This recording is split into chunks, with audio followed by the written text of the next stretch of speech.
एक गांव, उस गांव में एक नंदलाल नाम का व्यक्ति रहता था। वो व्यक्ति बहुत बेईमान था। क्या करता था?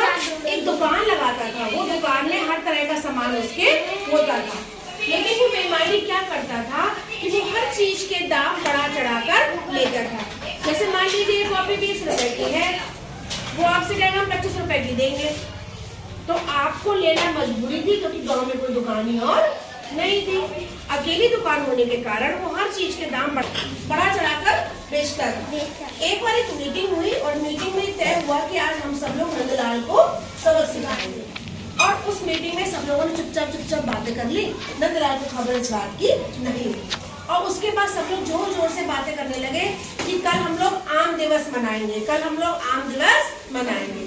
ये बात नंदलाल ने सुन ली तो नंदलाल ने सोचा कि अरे वाह, मैं क्या करूंगा, मैं बहुत सारे आम लाऊंगा और आम बेचूंगा। लेकिन गांव में कितने सारे आम के पेड़ थे, उन पेड़ों पे कोई भी आम सही से पका हुआ नहीं।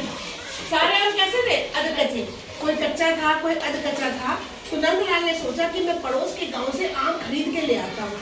जब मेरे पके पके अच्छे अच्छे पीले पीले मीठे मीठे आम सब गांव वाले देखेंगे तो मैं क्या करूंगा, मैं मन माने उनसे पैसे वसूल करूंगा।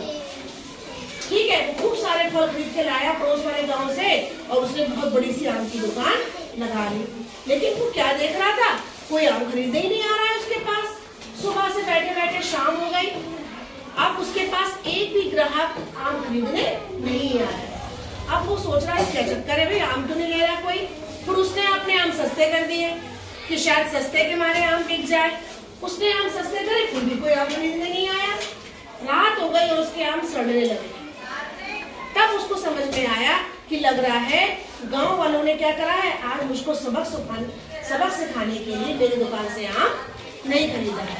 और उसको ये बात समझ आ गई कि क्या गांव वाले भी समझ गए हैं कि मैं इनको बेवकूफ बनाता हूँ।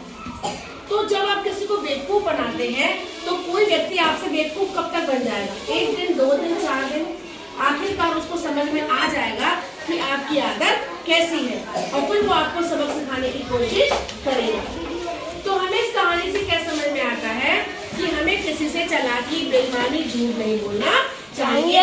जो भी हम काम कर रहे हैं उस काम को हमें ईमानदारी से करना चाहिए, नहीं तो बेईमानी की सजा बहुत बुरी होती है।